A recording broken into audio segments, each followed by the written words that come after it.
Salut tout le monde. Le téléphone magique. Aujourd'hui, j'aimerais vous parler du Kurdistan. Ce fameux référendum qui a eu lieu le 25 septembre, il y a quelques jours. On a eu les résultats le 26 hier. Sur un total de 4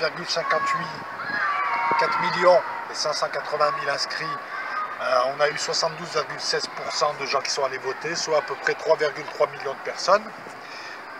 Parmi ces 3,3 millions de personnes, on a eu 91,83 personnes qui ont voté pour l'indépendance du Kurdistan irakien. Et cet événement-là est important puisqu'il suscite tout un tas de réactions et va nous permettre de parler aussi des corollaires, c'est-à-dire de toutes les implications.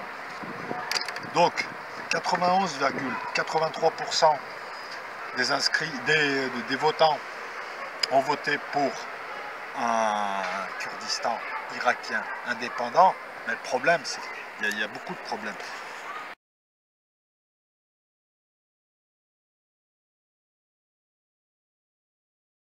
Le problème, il est que ça ne se fait pas comme ça. Alors déjà, il y a un problème de légitimité.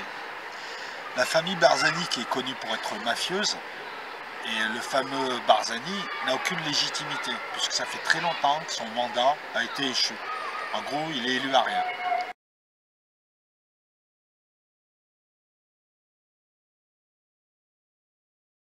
Première chose. La seconde chose, c'est que les Kurdes syriens, les Kurdes irakiens, mais même les Kurdes, une partie des Kurdes turcs ne sont pas pour ce référendum et ne sont pas pour l'indépendance du Kurdistan. Alors, vous allez me dire, oui, mais les Kurdes ont droit à leur indépendance. Non, mais c'est pas les Kurdes.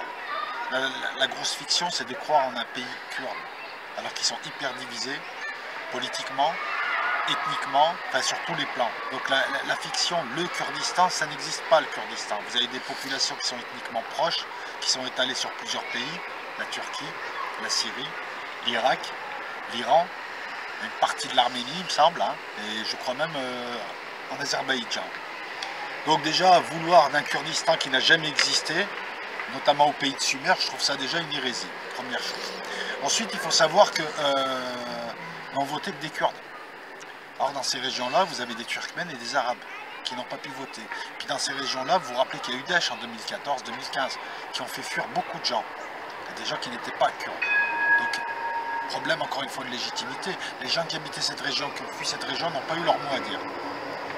Problème aussi de territoire, puisque ces petits malins, alors je le dis comme je le pense, hein, les Kurdes ont toujours eu la réputation de ne pas être fiables, d'être un peu traîtres. Les Arméniens pourront confirmer, hein, lorsque les Turcs massacraient les Arméniens, parce qu'il y a eu un génocide arménien, il faut arrêter de dire des conneries, à 3 reprises, on a massacré les Arméniens, on leur a volé leurs terres, on leur a volé leurs biens. Donc les Arméniens, par exemple, ont été balancés par les Kurdes. Voilà, je vous la fais rapide, je ne vais pas vous faire un cours d'histoire, mais disons que les Kurdes sont réputés pour laisser les autres se battre et arriver et piller.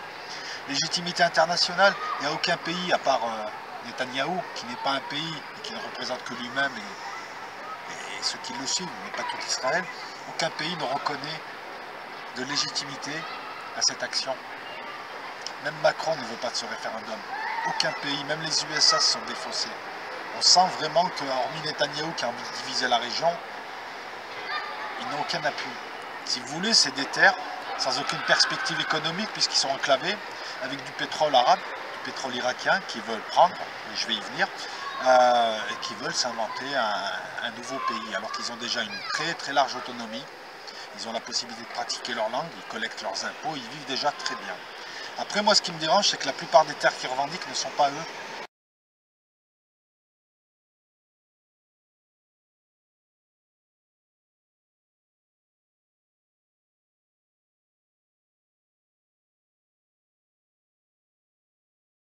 Alors on va me dire oui mais les Antilles en chassant Daesh c'est les seuls à chasser Daesh. Il faut arrêter de dire des conneries, les Syriens, le Hezbollah, moi je vais sur OPEX 360 et on a un ramassis de pro-OTAN qui nous sort des conneries,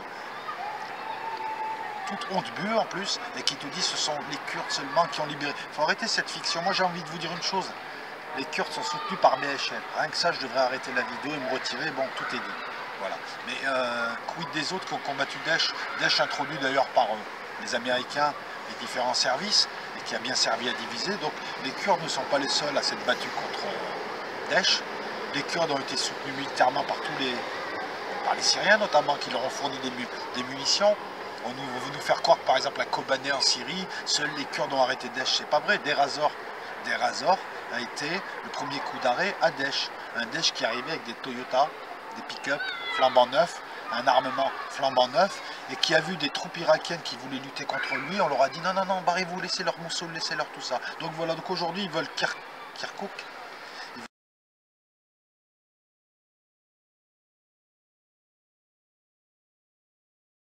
Ils veulent Souleymaniye, ils veulent Mossoul. Ce ne sont pas des terres kurdes. Alors, je fais un petit peu le parallèle avec la Syrie. Non, même pas, je vais faire le parallèle, nous sommes à Marseille. Ça fait presque un siècle qu'il y a des Arabes à Marseille. Vous avez peut-être 200 ou 300 000 franco-algériens. Ça veut dire que demain, ils peuvent demander leur indépendance en France. C'est ça dont on parle. Alors, pour ceux qui disent, oui, les Kurdes ont le droit à un pays, d'accord, mais chez eux, sur leur terre, et pas de cette manière-là. Et pourquoi faire si c'est pour avoir un énième État clochard? Alors, moi, ce que je vois, c'est qu'ils ne parlent pas de Kurdistan, ils parlent du Rojava.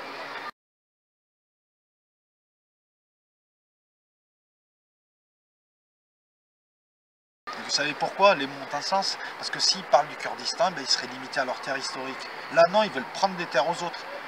Les Syriens les ont accueillis, les Irakiens en ont accueilli certains, et maintenant c'est le Rojava. Pourquoi? Parce que le Kurdistan a été délimité par le traité de Sèvres, qui a été très vite, effectivement, en 1923, traité de Sèvres 1920, traité de Lausanne l'a remplacé en 1923. Effectivement, ils ont subi une injustice, effectivement, ils méritent un pays, mais pourquoi prendre les terres des autres? De gens qui les ont accueillis, qui ne les ont pas génocidés, contrairement aux Turcs. Surtout quand on sait ce qu'il y a derrière. Il est non constitutionnel ce référendum. Sur un plan légal, il n'y a pas de légitimité, il n'est pas constitutionnel.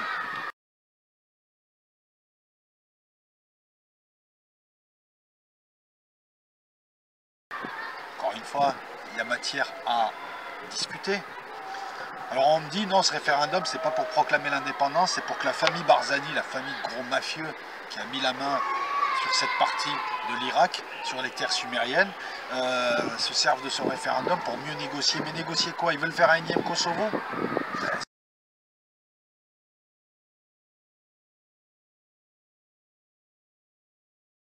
C'est exactement l'histoire du Kosovo qui se répète. Le Kosovo est serbe, les Albanais sont arrivés progressivement et d'un coup c'est à nous. Ben, demain, attendez-vous à ce qu'à Lyon, banlieue lyonnaise, des banlieues parisiennes, la Seine-Saint-Denis, pareil, demandent leur indépendance et demandent leur attachement à l'Algérie, ou au Maroc, ou à la Tunisie, ou à qui vous voulez.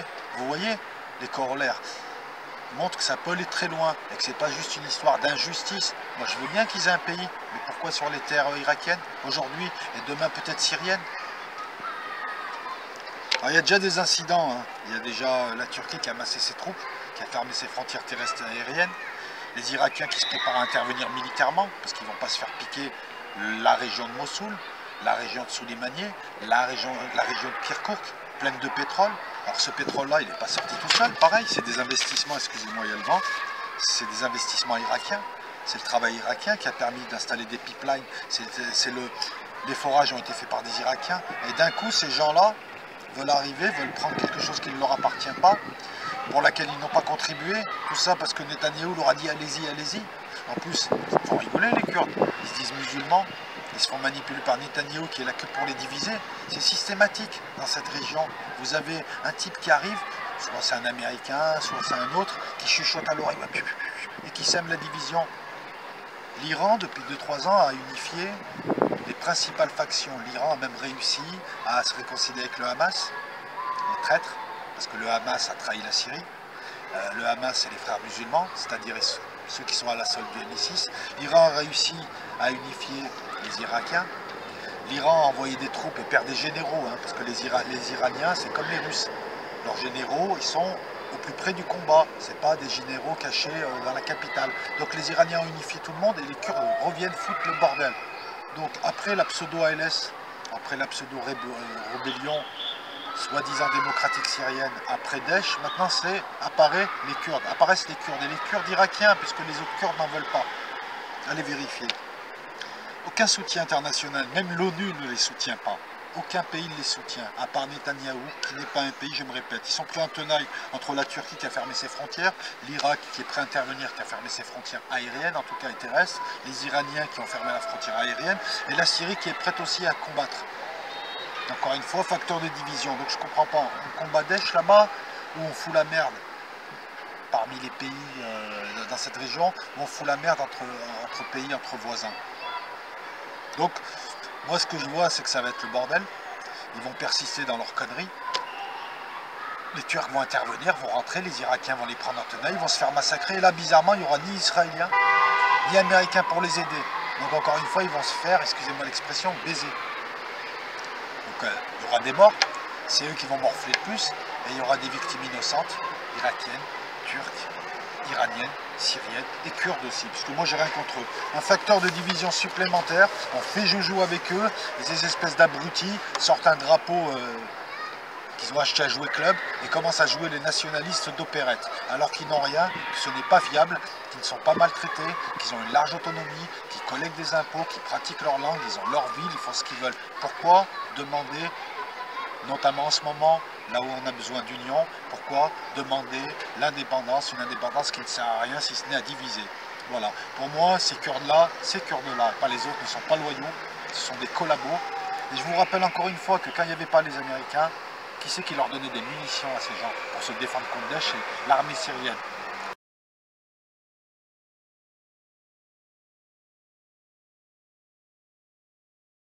C'est les Irakiens. Voilà. Je trouve que c'est assez déloyal, je trouve que c'est minable, je trouve que c'est mesquin. Pour moi, c'est les collabos des USA. Et puis on sait comment ça va se finir. Hein. Leur réduit va se faire réduire, d'ailleurs, il porte bien son nom. Ah, je ne comprends pas un État pour aller où? Jusque-là, les guerres d'indépendance ont été menées avec des prétentions historiques légitimes. Là non, c'est carrément, ils veulent tout. Et je vous le dis encore une fois, imaginez demain que la banlieue de Bruxelles demande son indépendance, parce qu'il y a beaucoup d'Algériens et de Marocains. Imaginez que demain la Seine-Saint-Denis demande son indépendance, parce que c'est sur le même principe. Imaginez que demain un chef d'État arabe va chuchoter aux gens qui sont autour de Paris, à la petite couronne, vous êtes là depuis 50 ans, c'est pas normal, on vous maltraite, hein, on vous donne pas de boulot, il faut vous émanciper. C'est exactement ça. Imaginez demain que les provinces françaises demandent leur indépendance. On est en train de détruire des États-nations qui sont, qu'on le veuille ou non, des facteurs de stabilité, en agitant un vieux rêve. Et le pire, c'est que les gens qui divisent et qui agitent ce vieux chiffon de l'indépendance kurde, ce sont les mêmes qui les ont trahis en 1920 en leur promettant un Kurdistan réel, un vrai pays, basé sur leur terre historique, et en ne leur donnant pas, et en changeant le traité avec le traité de Lausanne, et en installant un traité qui a remplacé le traité de Sèvres de 1920 par celui de Lausanne. Voilà, je m'excuse, c'est un petit peu le fouillis, je fais ça de mon balcon ou de mon sonacotra, comme dirait Rico Rams, mais j'avais besoin quand même besoin de parler un petit peu de cet événement, et surtout de mettre en avant le fait que depuis l'histoire du Kosovo, ce qu'ont fait les Américains, on a des précédents qui sont dangereux pour tous les pays, pour tous les États-nations. Soit la Catalogne, soit la Kabylie, soit le pseudo-Kurdistan irakien, ils ne représentent même pas les Kurdes turcs, les Kurdes syriens, je me répète, c'est pas grave, c'est l'art de la pédagogie que de se répéter, n'en veulent pas, ils estiment qu'il est malvenu. Moi je suis pour que les Kurdes soient respectés. Je suis pour que les Kurdes pratiquent leur langue, je suis pour que les Kurdes aient même un État sur leur terre historique à un moment donné, à un moment précis, lorsque c'est apaisé, lorsqu'il y a discussion, de manière légitime, de manière constitutionnelle, mais pas avec Barzani. Barzani, pour ceux qui ne connaissent pas, allez voir, c'est une famille de mafieux qui a profité de l'effet Daesh pour faire transiter du pétrole irakien et le faire passer par un pipeline turc, comme de par hasard, il y avait le fils d'Erdogan, je crois que le pipeline débouche sur le port de Céan. Ce sont des mafieux qui ne sont plus élus. Le mandat de Barzani, il n'y a plus de mandat, ça fait longtemps qu'il n'y a plus de mandat. À quel titre, si ce n'est au titre de chef de clan, il peut demander ça. Voilà, il est allé exciter des gens, il s'est fait manipuler, et si demain on a une nouvelle guerre, la responsabilité en incombe aux USA. Il y a Netanyahou qui lui est prêt à tout pour foutre le bordel. Après les Kurdes, les gars, venez pas jouer les musulmans. Hein. Alors vous vous faites manipuler comme des glands, parce que votre pays, vous l'aurez un jour peut-être, en 2300, en tout cas pas comme ça, pas de cette manière. De plus, même si Bernard-Henri Lévy et les médias français font croire que c'est des grands combattants, ils ne valent pas tripette. Ils ne valent pas tripette. Demain, ils vont être réduits en morceaux. Et demain, donc, il va y avoir beaucoup de morts kurdes, des femmes et des enfants, à cause de la famille Barzani, qui est une famille de mafieux, qui travaillent notamment dans le trafic d'organes, qui travaillent dans le trafic d'or, qui travaillent dans le vol de pétrole, et puis maintenant le vol de terre et la création de pays imaginaires. Et non, c'est pas le monde magique de Mickey. Voilà. Pourquoi maintenant? Pourquoi maintenant, alors que tout le monde a besoin d'être uni pour lutter contre Daesh et les facteurs de division au Moyen-Orient? Pourquoi maintenant? Voilà. Voilà, c'est tout ce que j'avais à dire. Donc c'est une intervention plus ou moins chaud, c'est plus ou moins fouillis, mais rappelez-vous, hein, chaque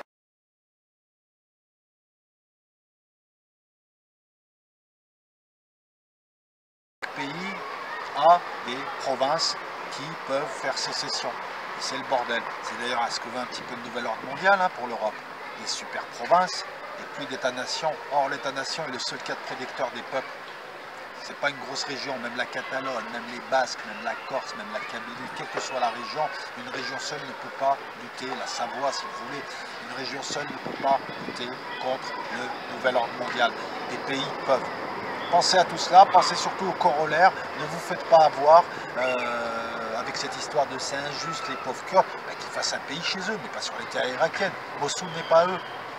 Ils n'ont rien à y faire à Mossoul. Et c'est pareil pour les Kurdes syriens, au cas où ils tourneraient, ils vireraient kazakh, ils changeraient kazakh. En tout cas, au cas où ils ne tiendraient pas parole, ils ont une autonomie. Je suis pour qu'on les respecte, je suis pour qu'on leur donne des droits. Je ne suis pas pour qu'on les gaze comme l'a fait Saddam Hussein. Je ne suis pas pour qu'on les réprime comme l'a fait à une époque le père de Bachar al-Assad. Je ne suis pas pour non plus qu'ils viennent voler des terres qui ne leur appartiennent pas, qu'ils foutent le bordel dans cette région. Et puis voilà. Voilà, on va la faire simple. Kurdistan, Bernard-Henri Lévy, Netanyahou, nouvel ordre mondial. Tout est dit les amis, je vous remercie et à bientôt.